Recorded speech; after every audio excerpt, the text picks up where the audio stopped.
DCEs, MPs, traditional authorities, and opinion leaders in their various districts will sit there and say central government should come to their place and come and collect property rate, and after that give something to them. So it is the quickest and the fastest way of generating revenue at the district level. So we will not centralize it, we will decentralize it, and it will help to enhance their capacity. So that is the first example, my brother, I can give. Thank you, Honorable Nominee. I think I have one more. Very well, go ahead. Mr. Chairman, my last question has to do with DRIP. The past government, taking cognizance of the fact that we need to maintain our roads, took this initiative. There are various schools of thought. Some believe that the supervision and management of the DRIP program should be placed under the Ministry of Roads and Highways, even though local government owns it. This is grounded on the fear that there could be misuse and the initiative will crumble. I disagree. I think that local government who initiated it should own it.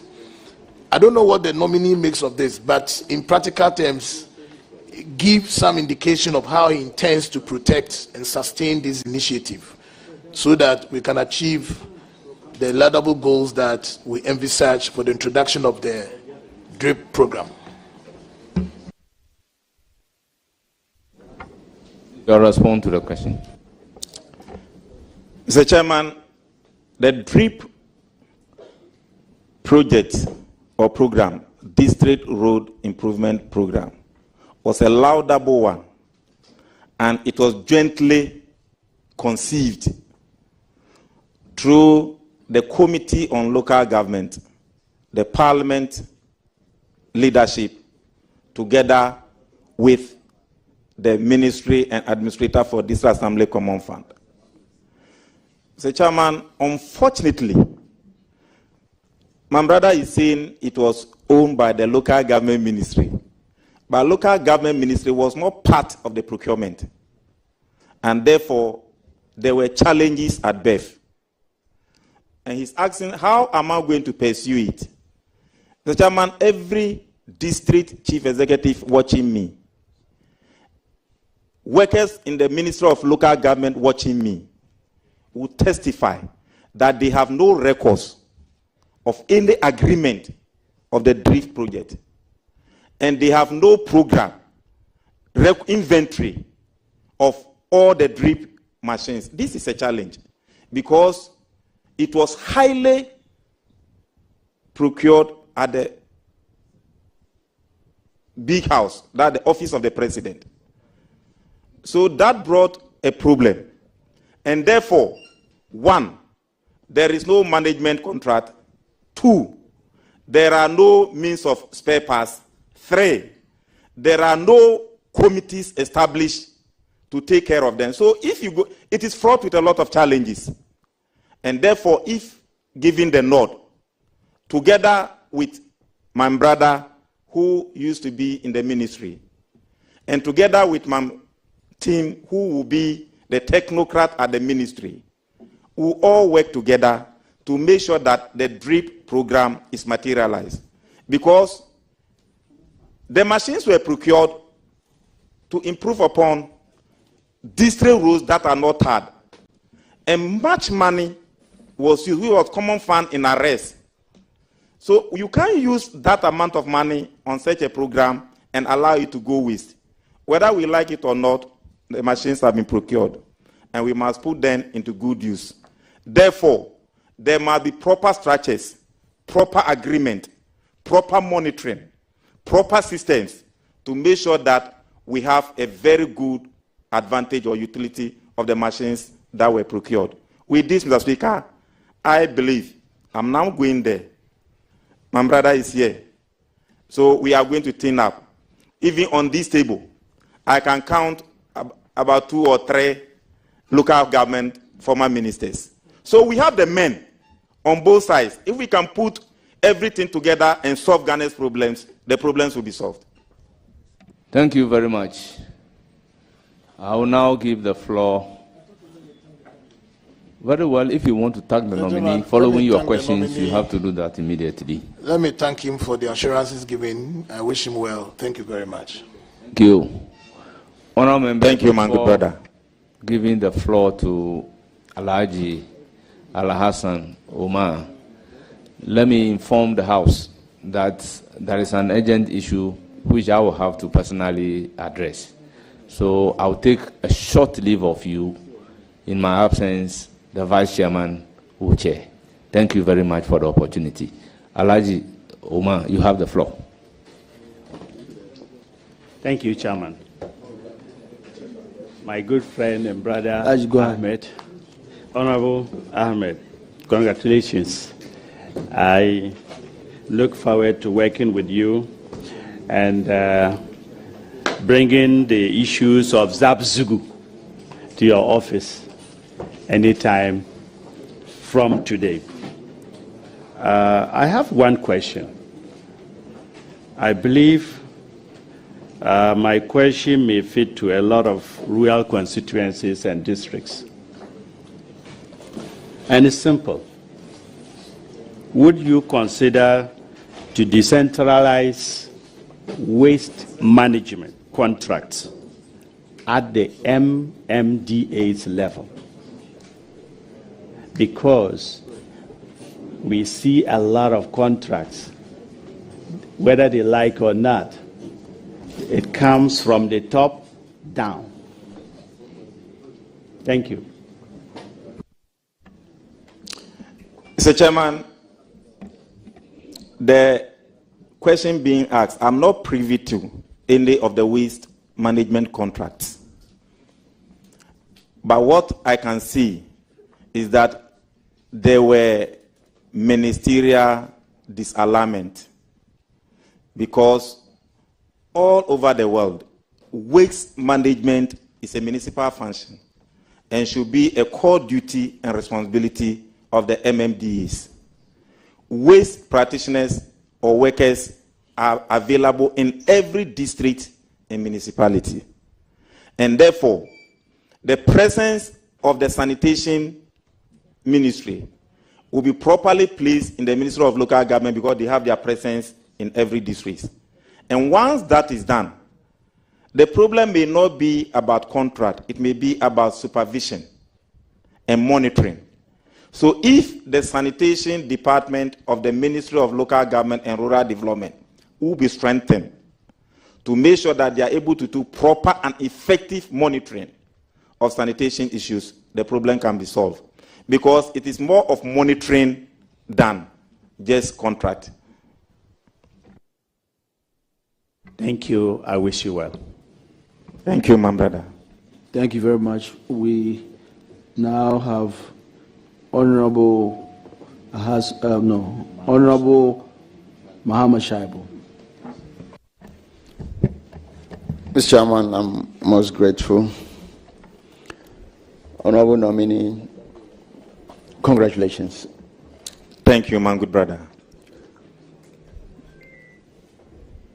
Your designation, Honorable nominee, Minister of Local Government, Chieftaincy and Religious Affairs. I think mention was made of sanitation too. Is that part of it? Yes, Mr. Chairman, the sanitation as part of it is 3 in 1. Very well. Trust that I will ask no question about your competence. You have... Thank you, my brother. You have demonstrated over the years at the Ministry of Local Government. However, what I don't know is the Chieftaincy and Religious Affairs and the sanitation bit. Already we know that one of the biggest ministries is the local government. If we add chieftaincy, religious affairs, and sanitation, it makes it even bigger. Tell us your take about that.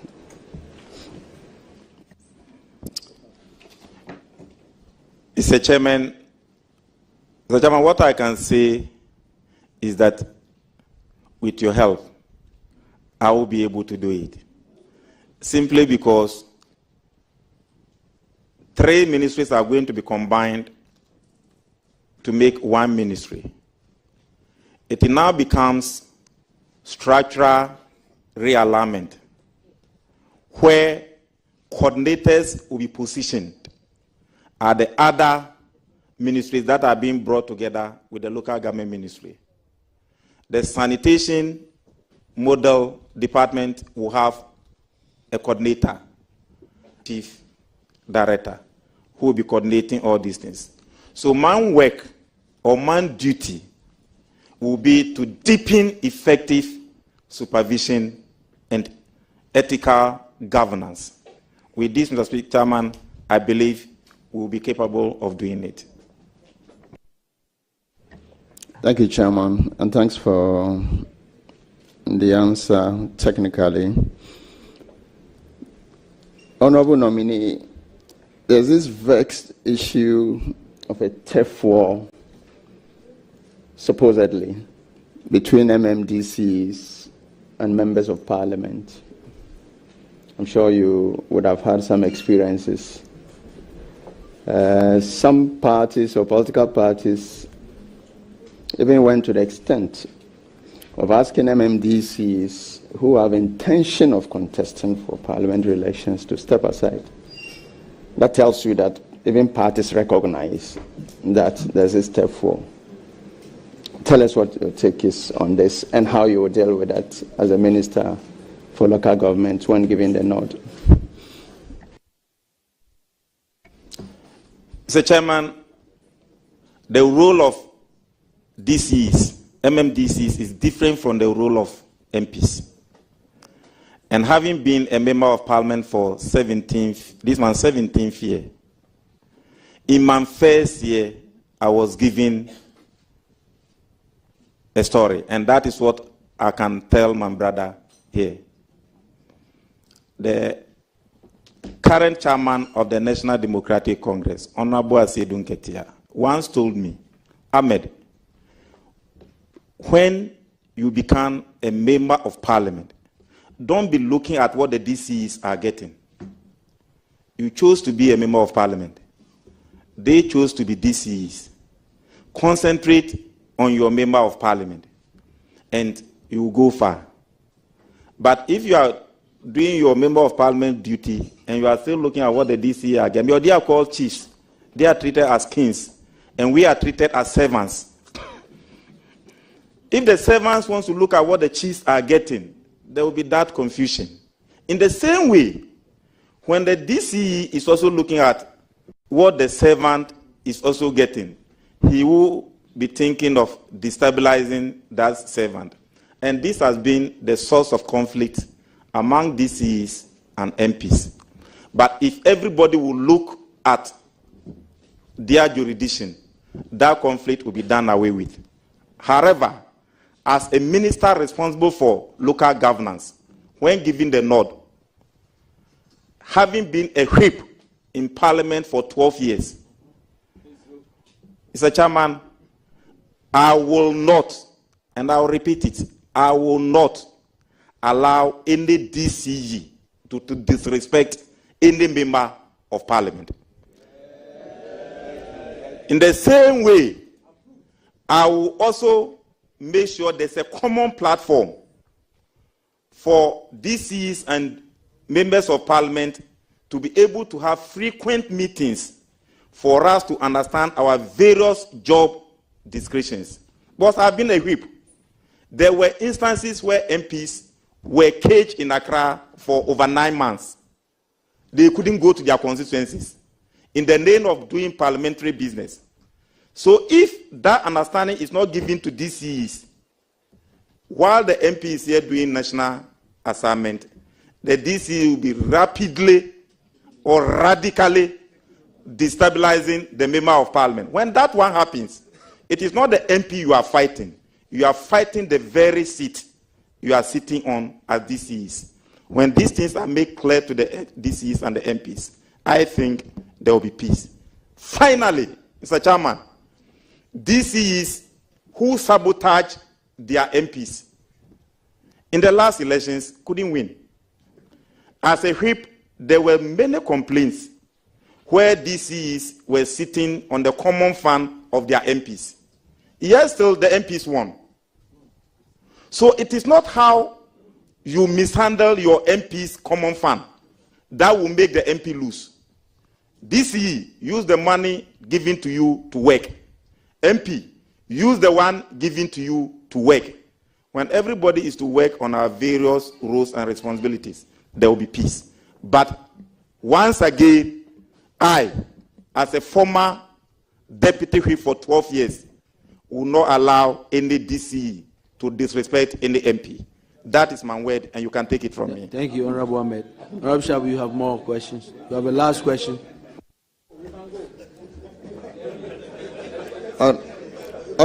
Honorable nominee, I can see that members of parliament seated here and those listening to you have an impression that there's going to be some fireworks, and the positive one, of course, in their favor. Thank you. My last question has to do with DRIP. Your predecessor is here. He mentioned DRIP. And can you tell us who procured those equipment? In whose name are they procured? Are they assigned directly to assemblies? What's the actual mandate? It's a chairman. Those times, the initiative, and if I'm to go deep into the DRIP, we may even sleep here. Because this is where Parliament held the administrator for this Assembly Common Fund to account for some 3.5 billion Ghana cedis arrests from 2018, 2019, 2020, and up to 2022. So it was that money, arrest, that was supposed to be given to the administrator to procure the machines. But Mr. Chairman, you and I will agree with me that when the machines were about to be procured, the Ministry for Local Government was not involved. They were procured at the office of the President. And as I speak to you, not all the money has been paid. The contract, when given the nod, everything will be made clear, and the House will be well informed about the position of the DRIP. It was a good concept, politicized and destroyed at birth, but we can rejuvenate it. I wish you well, Honorable nominee. Thank you, Honorable Shabu. It is now the turn of Honorable Vincent Eko Asafua, the MP for Otafu. Thank you very much, Mr. Chairman. Let me first and foremost congratulate the nominee for Thank you, my good friend. For his appointment. I know he is going to deliver because being a leader of this house, he has shown the mettle and the intellectual capacity on the floor of the house. So I have no doubt in my mind that the Honorable Ahmed is going to be a very good local government minister. Having said that, I would want to pick your thought on two constitutional provisions. Before I got in, I was listening to you, and I think a question was asked to you specifically that is the DACF administrator going to be answerable to you? And your answer was in the affirmative. In view of that, if you could turn your constitution to Article 70, if you have your constitution, you could turn it to Article 70 of the 1992 Constitution, 70C, which reads, that is, appointments by the President. The President shall, acting in consultation with the Council of State, appoint. The C is the District Assembly's Common Fund Administrator. If you also turn the same Constitution to Article 2524, which also reads that there shall be a fund to be known as the District Assembly's Common Fund, therefore says that there shall be appointed by the President with the approval of Parliament. So, one Constitution giving two different ways as to how a District Assembly's Common Fund will have to be appointed, administrator will have to be appointed. One, it says that with consultation with the Council of State. The latter says that with the approval of Parliament. So, since you are saying that the District Assembly's Common Fund Administrator is going to be answerable to you in the event that you are called upon by His Excellency the President to give an opinion as to how this appointment will have to be done, what is going to be your take on this? The nominee can answer, but I think from what you've read from the Constitution, I don't see any inconsistency. The President must appoint in consultation with the Council of State. Chairman. I'm coming. I will, but I'm the chair. I'm the chair. 10 of your mic, please. Yes, I know, but the chairman has views, and I have to express them. And so I believe that consulting the Council of State and getting Parliament to approve is not inconsistent. But nominee, I think you can answer that. Thank you, Chairman,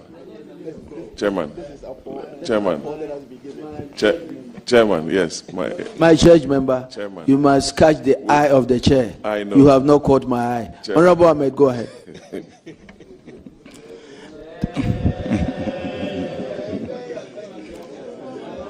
Thank you. I think that the Common Fund Administrator should report to the Minister responsible for local government, and I answered in the affirmative. But the question was not in reference to the position of law. If it comes to the position of the law, the Chairman,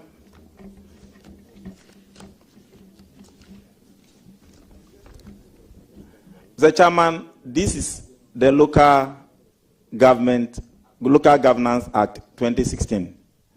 It was Parliament previously, the Local Governance Act 455, made the administrator for this Assembly Common Fund to report to the minister responsible for local government. In 2016, Parliament changed the law and made it that Section 129, that the minister, the District Assembly Common Fund Administrator, should report to Parliament and the office of the President. And that is what brought a turf war between the two. And since then, Mr. Chairman, there have been practical implementation challenges. And if a law was passed in 2016 and you've encountered practical implementation challenges, I think the law must be revisited, the defect must be corrected, and it was in that background that when the issue came, I stood with the law. And I told the minister responsible for local governance at that time, you brought the law and amended it. If you now think that the law is giving practical or implementation challenges, let's go back to Parliament and amend the law. So the answer I gave was in connection of how the cure can be given. Because one, during the law was passed in 2016. Honorable Hajia Alima had challenges. Honorable Damboche had challenges. My very good brother who was asking me these questions also had challenges. And, Mr. Chairman, the whole issue is how to resource local MMDs. And it is the minister responsible for local government who has that supervisory rules. So you can't give me job that I should go and fix the thing, and you've taken the pliers and the spanners from me. How am I going to fix it? That is why the former ministers for local governance after the law had those challenges. And Mr. Chairman, I don't want to sound too political, but truly, let's look at the performance of the MMDAs, how DCs are not feeling comfortable to sit in their various offices because they always complain that greater portion of the DACF is deducted at source. So if the minister is giving control, the minister will get with members of parliament and will make sure that we do proper supervision, because through the committee responsible for local governance, you go and visit and we'll be able to do proper allocation and the right thing will be fixed. So you are right. The question was not what do I think about the position of the law. It's that what is man's opinion? Man's opinion is that, yes, the administrator must respond to the minister responsible for local government to give the ministry the opportunity to be able to do government policies. Honorable Ahmed, in your answer, you brought out something very important. Okay. You brought out the issue of DACF deductions at source. That is a great worry to the district assemblies. And so I think that as a chief whip, you have first-hand information of these challenges. So I want you to take the opportunity to tell us what you will do to address it. Mr. Chairman, the first position is to work together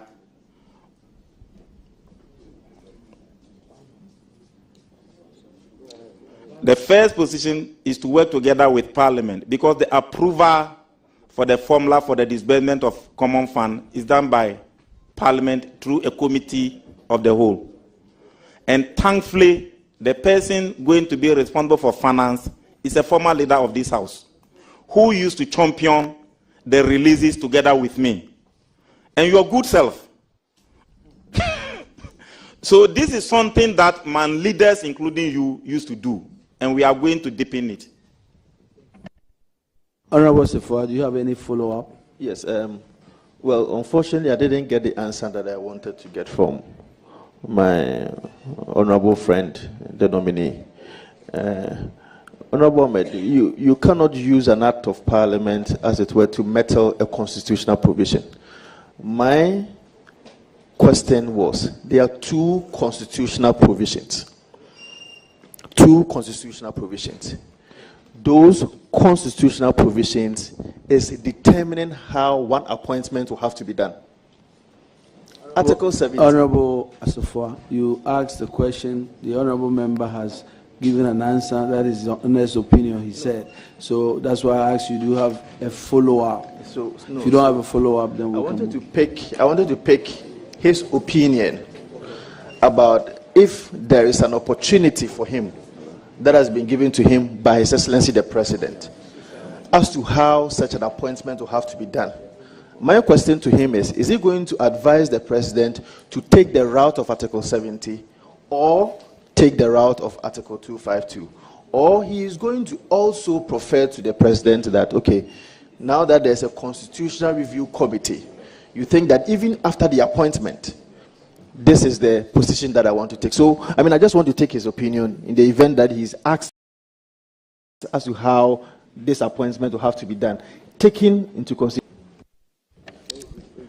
Thank you, Mr. Chairman. Mr. Chairman, my answer was that my opinion was sought, and I gave my opinion. The question my very good brother is asking is the position of the law. But like he has rightly answered, I answered by saying that together with Parliament, we are going to amend the necessary laws. And then amending the necessary laws, it is not the minister alone who is going to do it. Truly, there's a constitutional review committee, like you have rightly said, and which is going to deal with the constitution. But I just wanted it to be made clear that there have been implementation challenges. And those implementation challenges must be addressed. Addressing them will be amendment to the various laws regulating the appointment and the functions of the administrator for this Assembly Common Fund. So I take it on board. Right. Very much, Honorable Safwa. It's not the turn of Honorable. Honorable. I have other questions. I'm supposed to have 3 questions. Well, I asked you, and when you were starting, I'll give you a chance. My second question to the nominee is, with respect to election of MMDCs, I just want to pick your thought on that. All over the world, there seems to be a certain approval or some amount of unanimity as to election of MMDs. In Ghana, we don't have it that way. So, Mr. Chairman, can you protect me? I'm receiving bows from all over the table. Please let the honorable member ask his question. And so, 1, do you agree to the fact that we should allow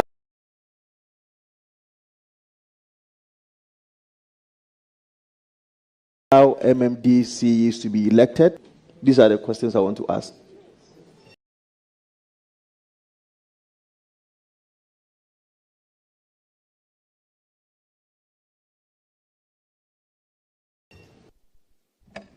Mr. Chairman, 1.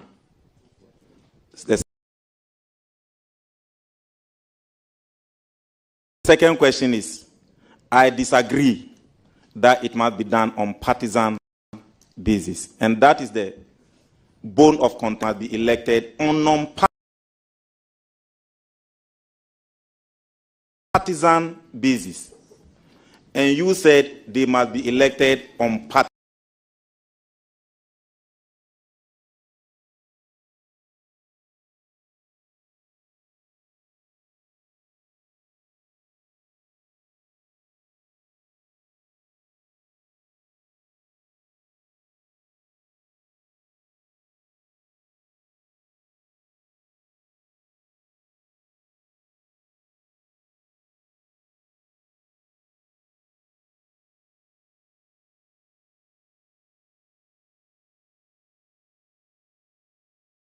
Partisan basis. Ghanaians to. Thank you.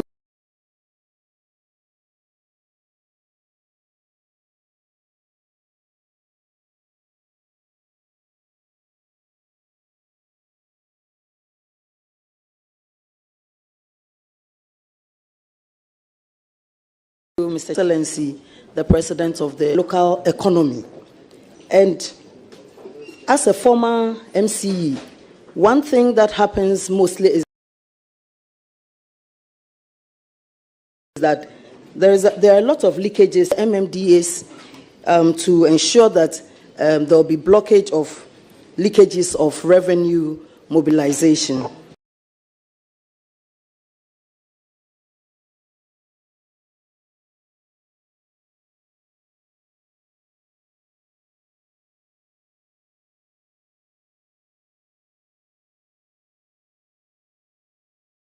Thank you. Revenue generation channels. And therefore, the first solution will be to digitize all revenue generation or we must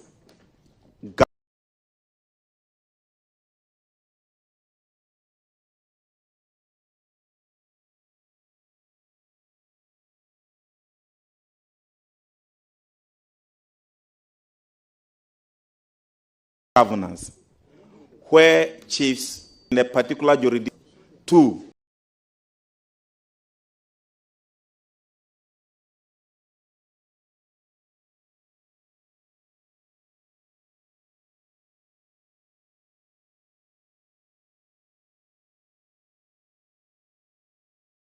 revenue generated to the man, I think, not be a one-man job. It must be a participatory service in nature. Thank you very much. Go ahead, please. Thank you, Chairman. Honorable Leader, I want to find out from you if you will consider recruiting more revenue collectors to support in revenue mobilization. I speak as a typical example, citing my municipality, that Ikotopon. It's a big place, and I believe the revenue collectors there are not enough. The chairman, having been a long-standing member of the local government committee, there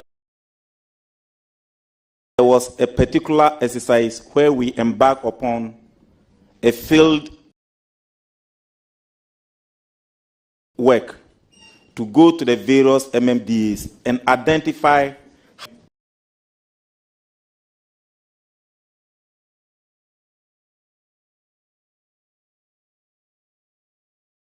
annually.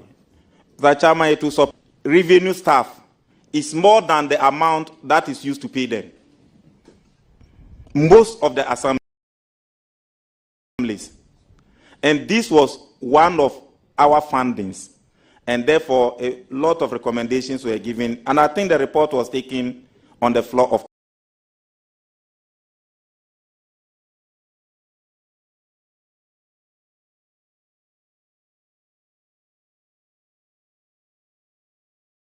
Parliament. And the records in that report, as seated in Accra,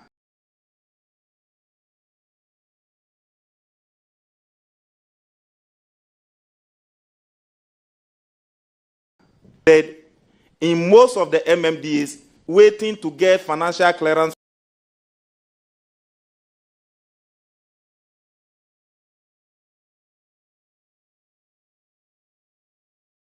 from the Minister of Finance, the side of personnel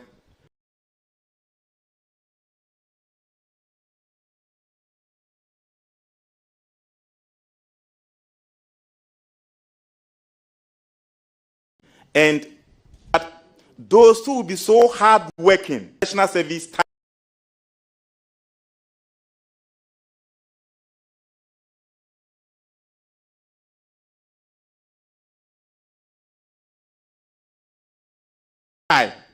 may be recommended. Those measures are the various assemblies.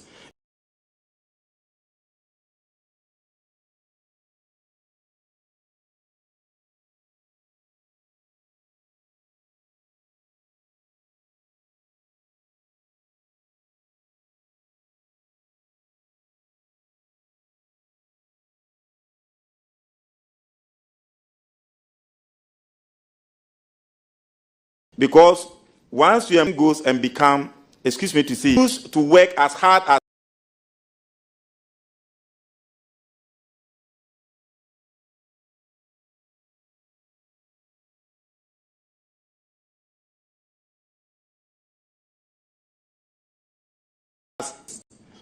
in that. You have the last question.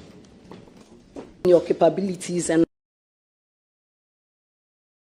I know you are going to work well as the minister designate for local government, chieftaincy and religious affairs.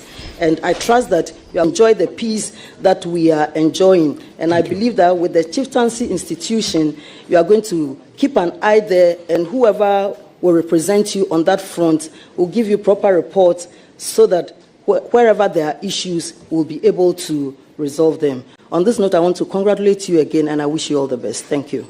Thank you, my good sister, Honorable Rita Odolesoa.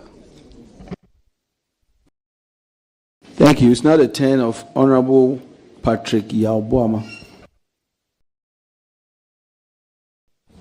Thank you very much, Chairman, and congratulations to my good friend and brother, and Eddie Obiensru. Anyhow, thank you, my good brother. Thank you. Ahmed, I can see a lot of prominent chiefs behind you, and your portfolio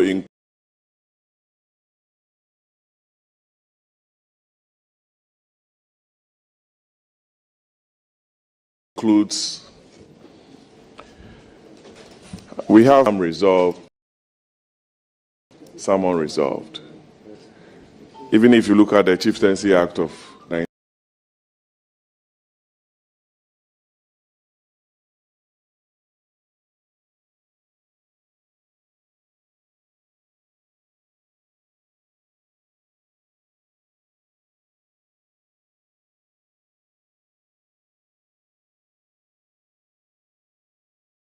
1970. Provisions were 8.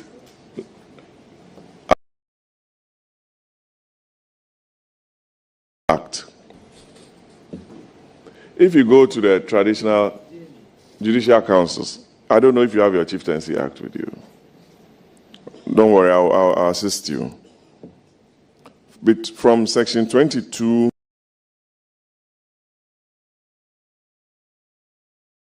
to 30 deals with the jurisdictions of their rules.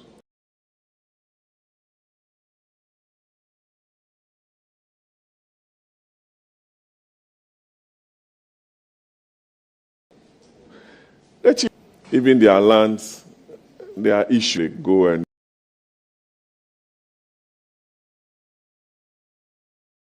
do all sorts of things there. The capacity of the judicial councils to even deal with matters affecting the institution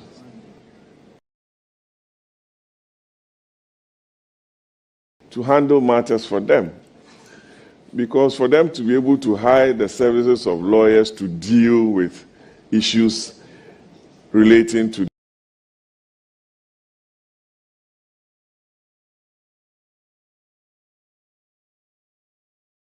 their paramounts to handle same.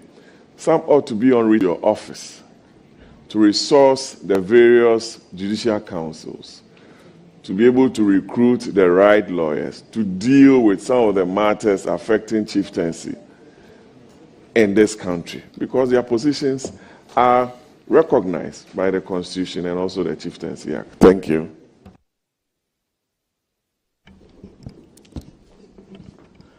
Thank you, my very good brother. This is a very sensitive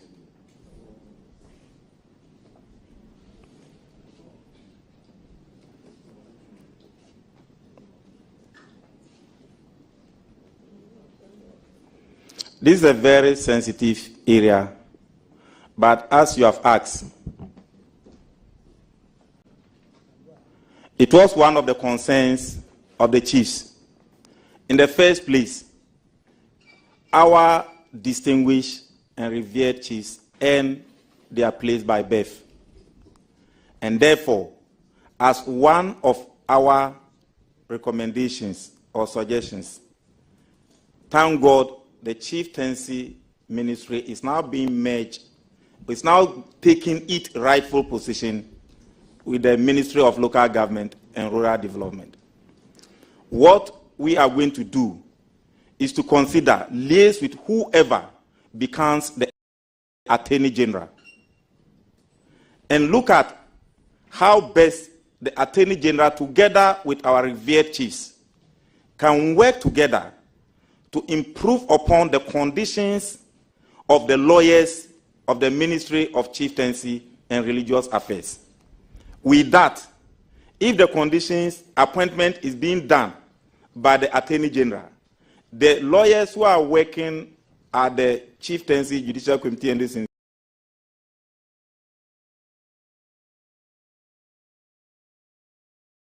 will have some side of the ministry. In that way,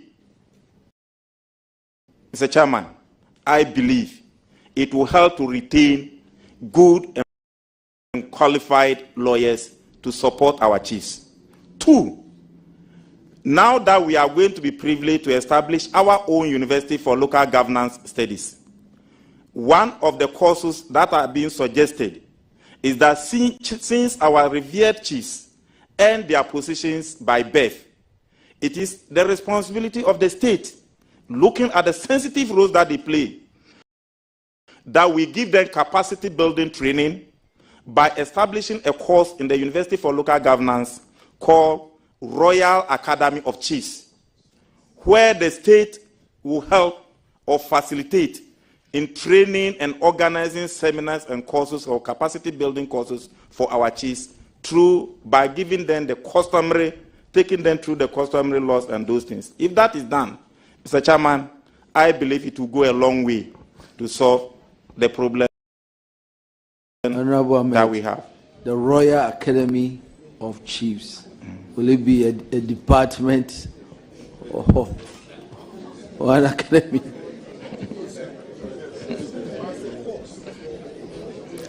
Mr. Chairman, we have University of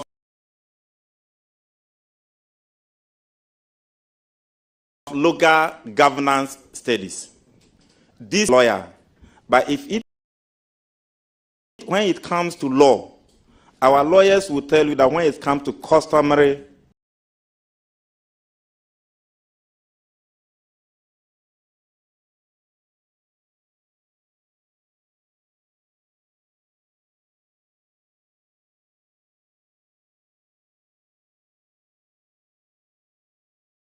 issues, they need to be given special touch.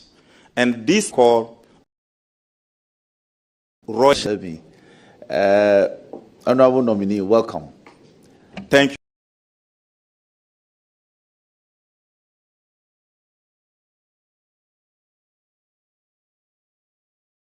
you, my good friend. And congratulations. In other words, for us to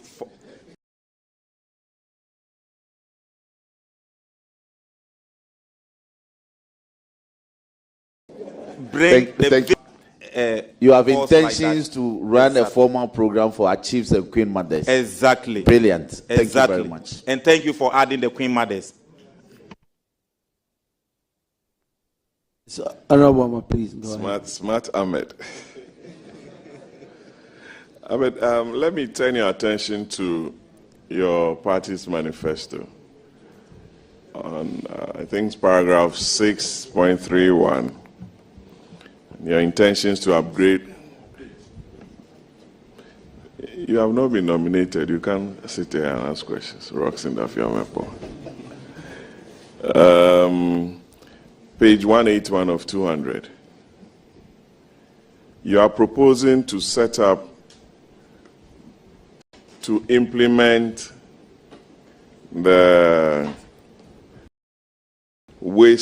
plastic waste recycling fund under the Customs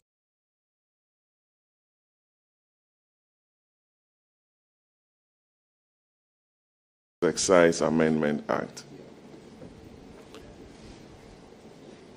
Proposed formula and its distribution, because I'm sure you are thinking in the light of the DACF formula or the GET fund, or because this is what you call the baller tax that you spoke against. And now in the manifesto, you are thinking of coming out with a formula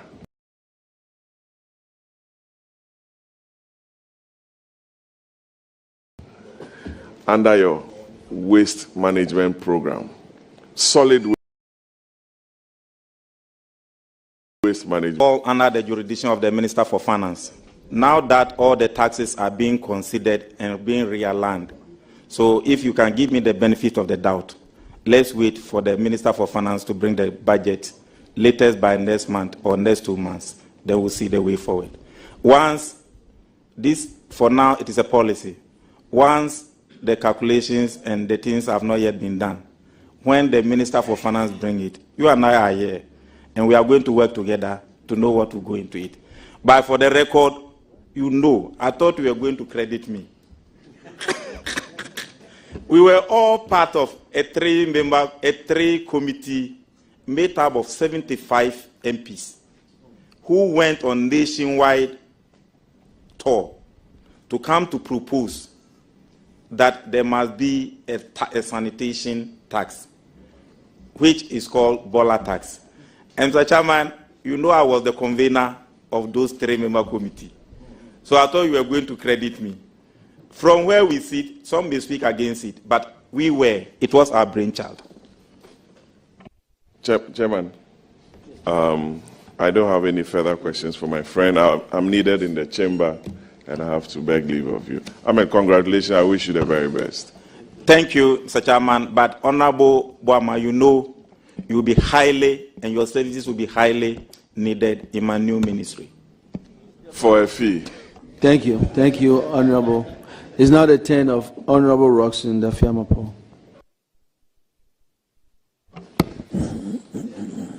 Chairman, Thank you very much. Chairman, I have a couple of questions for my whip, and it's to enhance his work. No malice intended at all. Yet, let's make progress.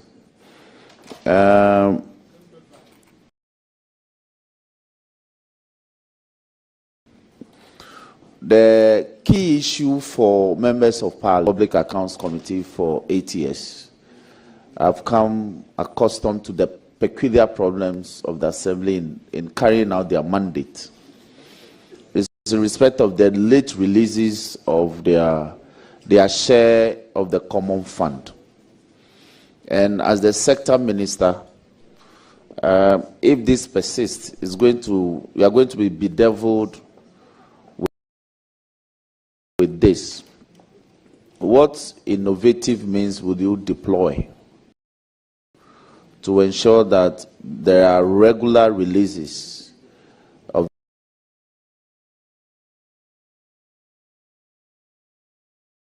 these funds to the various assemblies to carry out their mandates? Man, you and I know that any government that plays with the timely release of this Assembly Common Fund to the MMDs pays the consequences. In 2014, the NDC couldn't pay the third quarter. I was a deputy whip. We spoke about it. We lost the 2016 elections. After that, it was paid. In 2024, the current government also delayed in paying the third and fourth quarter. He also paid the price. And after losing, he has paid. Whether you win or lose, you pay it.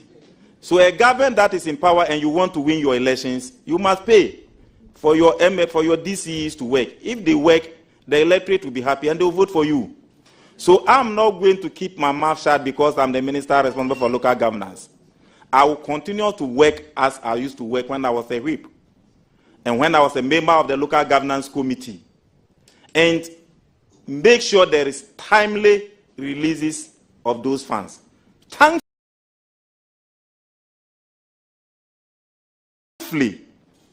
the person I used to do the work together with, and that was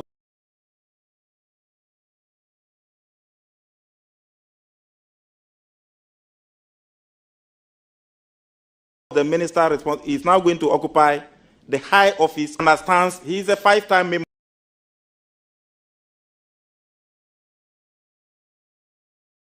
of Parliament to make sure the monies are released.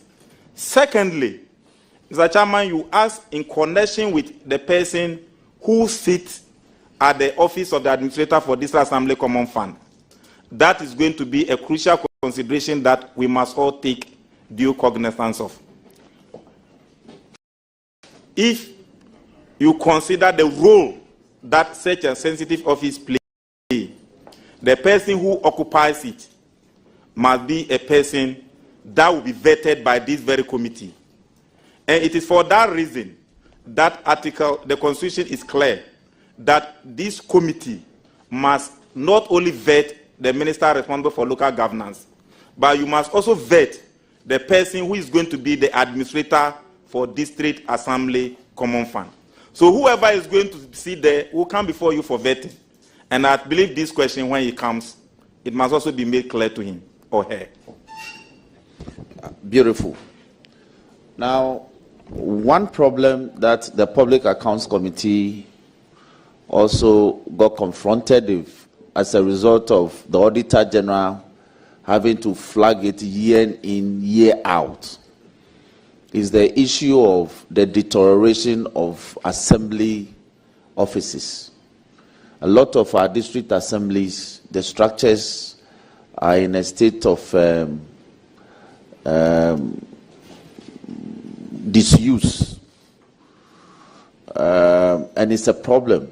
They are unable to raise the necessary funds to undertake early renovation, and so as the years roll by, the structures falls into desuetude, as lawyers will say. Your ministry, so these are the existing problems. Desuetude, that's a law term. Disuse. So these are the existing problems for your ministry. How are you going to tackle this with alacrity so that the assemblies, they operate from very good environment, so to speak?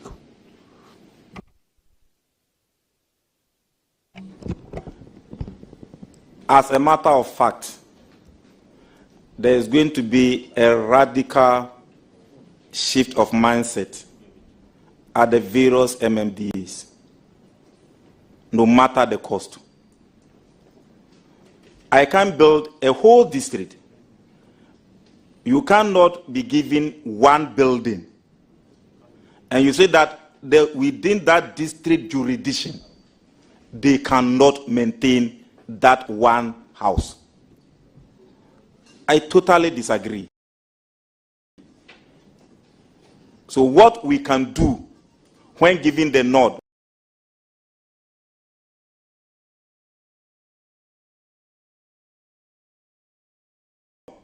is that if you are a district chief executive,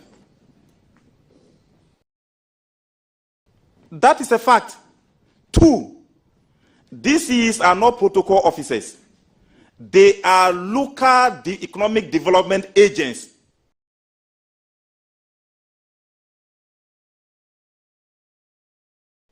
You cannot be sitting there waiting for Accra to bring you money.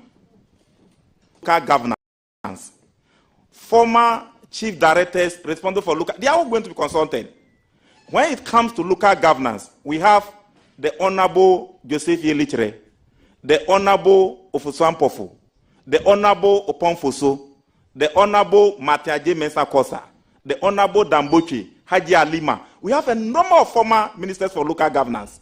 They all wanted to do something small, they couldn't complete it. The same way, we have former chief directors. They all wanted to do something, they couldn't complete it. We will practice what we call administrative continuity. We'll bring all those people together in an informal way, so that the nation will benefit from the opportunity that they were given when they were in office. There are little things that we can do, and I believe there will be a change, and there will be a very fruitful democratic dividends, so that DCs will not just become protocol officers. They attend funerals, attend programs, attend workshops, and come and see they're waiting for Accra to bring them money. We'll move beyond that. Thank you. Brilliant. Now, there are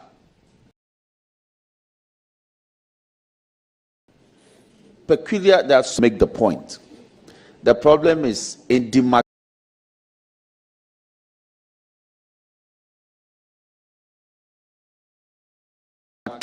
the administrative jurisdictions for some of these assemblies. Some traditional streets. Kweve is my district capital. If you get to Kweve, half of Kweve lies in Afajato South, the town, and half constitutes the district capital for South Nine. One community, but divided into two, like the colonial masters did for us, and we're crying. But we have also done it to some traditional areas. So how are we going to tackle that? And let me add, if you go to the other side of South Nine, when we were under Pando, the Dedo was part of South Nine. But when South Nine was carved out of Pando as a district, somehow the Dedo now falls under the administrative jurisdiction of whole West, even though it's a Peki community. And the Peki people, my people, I'm their MP. We've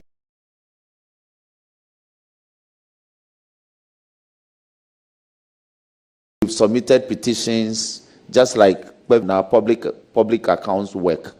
We've encountered this in several other areas.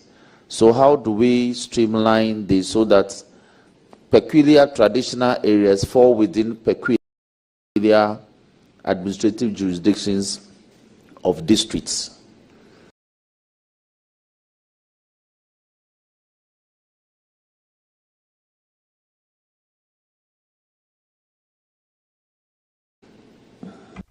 Mr. Chairman, this is one of district assemblies in my 17 years or 16 or more in this parliament, and it is a time bomb.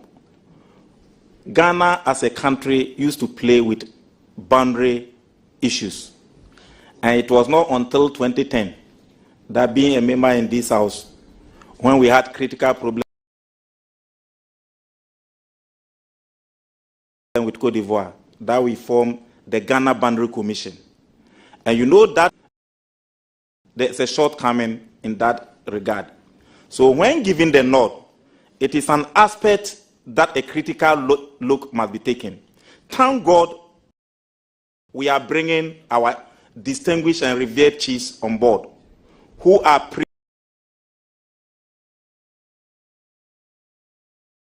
privy to this, and some technical brains must be put together to make sure that we address that issue.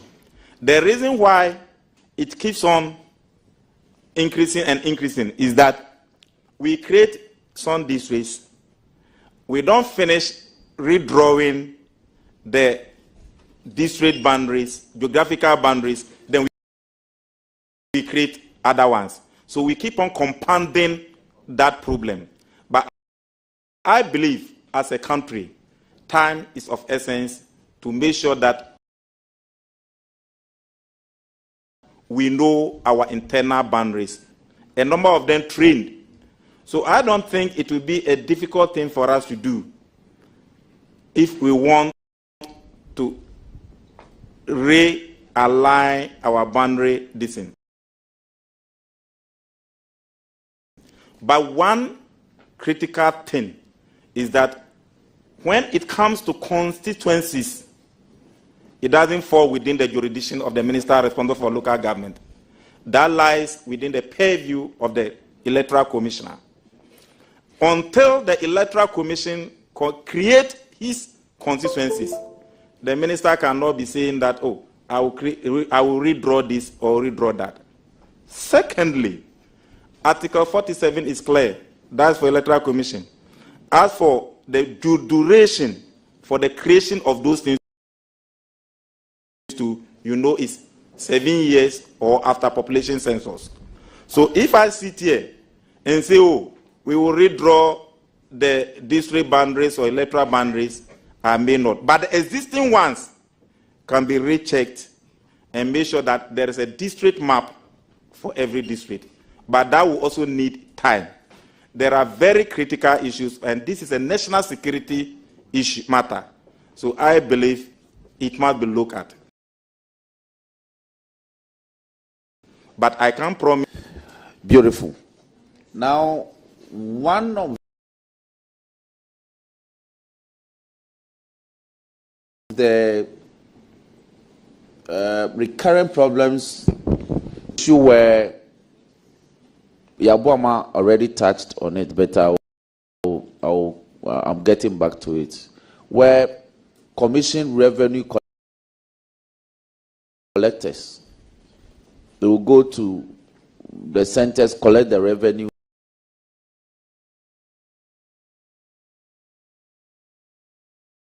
from our poor market to permit fee. They'll collect the money, but they will not account for it. Oftentimes, they abscond with the revenues collected. And Auditor General will make recommendations, retrieve the money and prosecute. It's never done.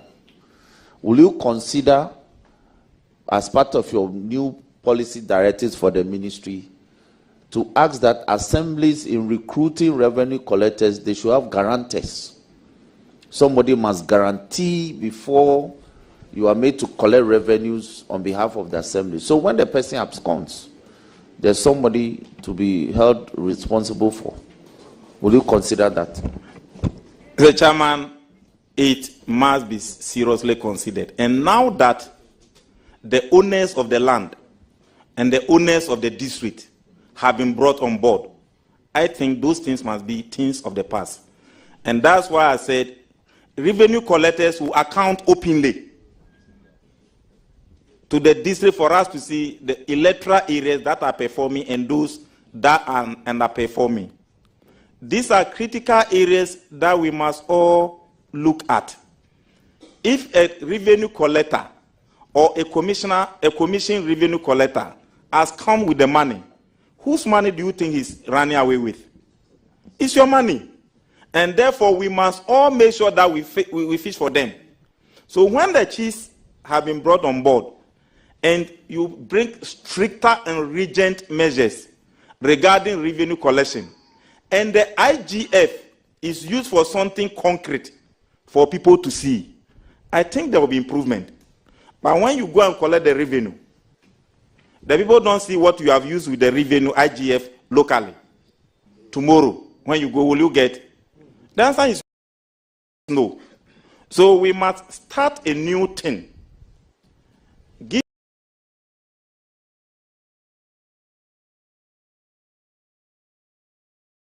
ourselves some time. Look at the returns, same thing, and expect a different result. There must be a new reset.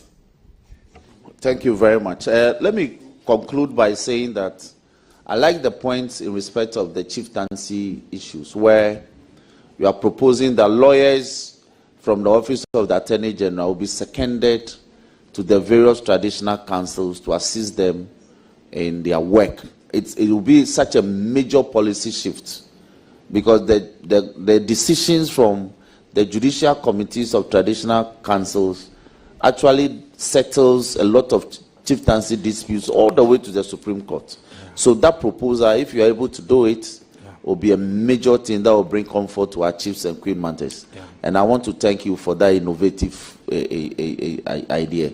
I thank you for coming. Thank you, and once more, congratulations. Mesro Onehao.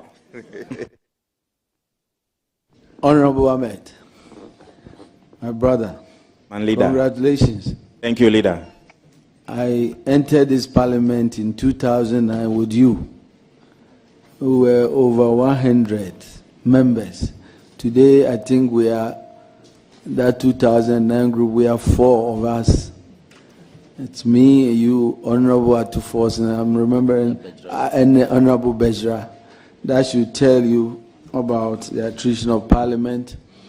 And it also must tell you what it takes to sustain being a member of parliament.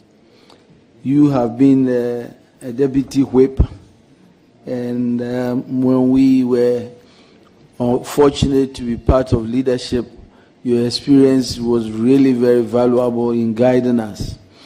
You have been very passionate about the issues of local government. Thank you. And so there is no doubt in my mind that you are going to be very successful as a local government minister. Now, what is exciting about this new role, and that brings me to the very important question I have for you, has to do with the role of chiefs. You know that chiefs has been really the governor has been with the chiefs at the local level since the beginning. And so when we started going this path in democracy, I think that what has always come up has to do with what we can do to really get our chiefs involved in local governance. This ministry, I'm sure, has been put this way for a purpose.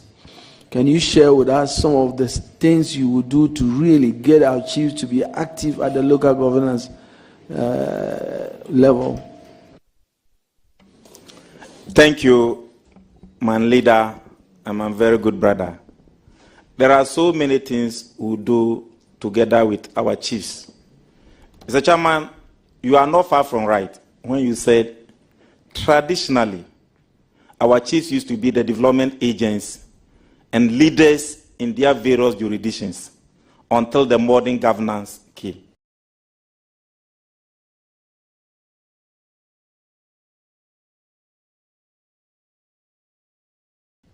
So the merger or the fusion of tradition, Mr. Chairman,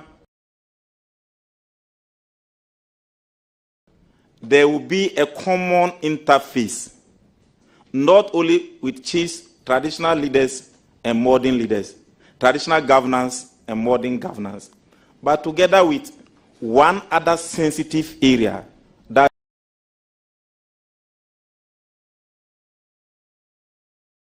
is our pastors' leaders, who I always describe as eminent social capital in this country. More often than not, we tend to overlook their effort. But until we bring their culture as part of our development culture, we will not get to the destination where we are going to. Because we have professors who are pastors, professors who are chiefs. Wherever those people are posted to,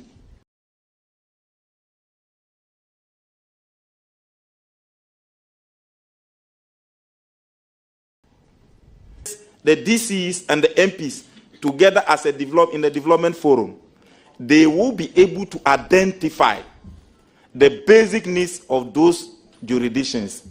And Mr. Chairman, with a little push from the center, most of these problems will be solved, rather than allowing only the DCE and saying that he is the overall president representatives and everybody is waiting for him to do something for them to see. That is why we were not going at the speed that we were expected to go. So the vision of His Excellency the President is to make sure that he gives the baton back, or the key back, to the original owners. He is not saying that I'm going to do away with DCEs, but he has recognized the development contribution of our traditional authorities and our faith-based leaders. And that is why he's merging the two. So I practically understand it, and I'm going to build upon it. That is one effective thing that we are going to do. Thank you, Honorable Ahmed. Thank you, a lot of issues I have. I'm just going to mention them. Take note of them as issues that must really concern you. One has to do with the role of assembly members and how we build their capacity at that local level. You know, for example, some DCs for over a year will not even call for assembly meetings. Assembly members were weakened, especially based on some of the experiences I've had. And oftentimes their communities they represent have blamed them that they are not performing. Exactly the things we must do to strengthen assembly members must engage you. The issue of market management, markets, you know, the issue of market fires and the challenges we have there must be an issue that must really get the attention of the district assembly and the district DCEs. That must be something that we must come up with pragmatic measures to address. And there are also districts that frankly must be, at a second look, must be taken at for us to see how we can break them up, because they are too huge, even now as we speak, generally speaking. So those are issues that I think we must really concern you. Honorable Ahmed, those are not questions. I want you to take a note of them. But to say that I'm very, very proud of you. You've come a long way. There's no doubt that you will succeed. As an elder and a brother in Christ, I know that the Lord will guide you to succeed. Amen. Congratulations. Thank you, Leader. Congratulations. Honorable Ahmed he was accompanied by very distinguished guests, our paramount chiefs, that at this point I will now be privileged to introduce. Okay. So I'll introduce the paramount chiefs and the distinguished that accompanied Honorable Ahmed. What is this? His Royal Majesty. His Royal Majesty Odinoho Dr. Afra Brempong III, Omahin Suma Traditional Council, representation of Bono House of Chiefs. Chiefs, you're welcome. We have Warden Oti King, Prof. Odafia Walenti, the third paramount chief, Nungwa Traditional Area, and President Greater Accra Regional House of Chiefs. Is a representative of the National House of Chiefs as well. You are welcome, Nana.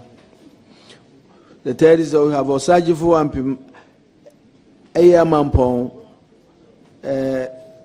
Mamprako the third, Wenchi Mahin, representative of the Bono Regional House of Chiefs. Nana, you are welcome. We also have Apostle Emmanuel Tete. You are welcome. We have the Church of Pentecost, Pastor Emmanuel Kuku Apia, Sakumo District Pastor is here. Ambassador Kwajo Nyamchebafo, Honorable, my former regional minister, you're welcome. Let's give to Ibrahim Ahmed. Madam, thank you so much for all the support. Nana Libi Watu, Banda Traditional Council representative, you're welcome. We have Nana Jato the second. Banda Traditional Council, Nana, you're welcome. Nana Pe Abuatia the second, Bamuhini, Banda Traditional Council, you are welcome. Nana Kaka Bakon, Banda Traditional Council. Nana Hanteli Obrenpohini, Banda Traditional Council. Ahaji Sunkwa of Kumasi, you are welcome. Awulai Angama Tuajan of Mahini of Jura Traditional Area in the Zuma East area. Nana, you are welcome. Nana Etia Kradi, the second chief of Jura Banso in the Zuma area, my own area. Nana, you are welcome. Togbe Awusagba Bakwa, the second chief Gui Akanyankrom, you are welcome. Akanyakro, okay, you are welcome. Hajia Ramata. Mom, God bless you. Okuji Abo Bankwadi Osiakwahini of Bada Traditional Council. You are welcome. Honorable Kwesi Kofi Kra Pauline, MP La Côte d'Ivoire, President of the Evaluation Commission, Public Policies, cousin of Honorable Ahmed. Ahmed, also will be yours. Come and join me. Amin Abdul Rahman, you're welcome. And then we have the Chief Director of the Ministry of Local Government, Chieftaincy and Religious Affairs. Now, as it is now, and all the officials that came with them.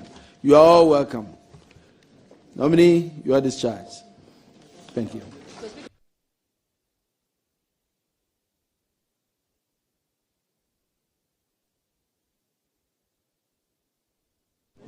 Yeah, colleagues, we will break and we will reconvene late this afternoon. Oh, we also have Sunyani Secondary School. All students who came and some officials from Sunyani Secondary School. You are all welcome. Colleagues, there will be a break. We will come back after Parliament adjourns. I thank you very much.